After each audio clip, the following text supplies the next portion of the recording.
মাশরুমের এই স্ন্যাক্সটা বানানোর জন্য যে স্টাফিংটা ইউজ করেছি তার জন্য জলের মধ্যে মাশরুম, একটু হলুদ গুঁড়ো আর লবণ দিয়ে এটা সিদ্ধ বসিয়ে দিয়েছি।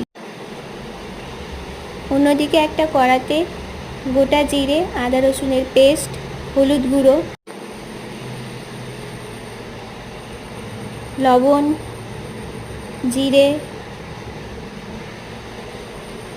লঙ্কা গুঁড়ো এবার ভালোভাবে মিশিয়ে নেব। একটা চপারের মধ্যে কাঁচা লঙ্কা আর মাশরুম, সিদ্ধ করে রাখা মাশরুমটা ভালোভাবে কুচিয়ে নেব। তারপর সেটা কড়ার মধ্যে অ্যাড করে দেব, দিয়ে দিলাম। এবার এটাকে ভালোভাবে মেশাতে হবে।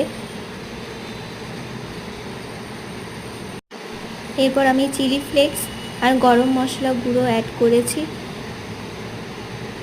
সামান্য চিনি অ্যাড করে দেব। এবার স্টাফিংটা রেডি। পরবর্তী ভিডিওতে আমি বাকি প্রসেসটা দিয়েছি, আপনারা অবশ্যই দেখবেন।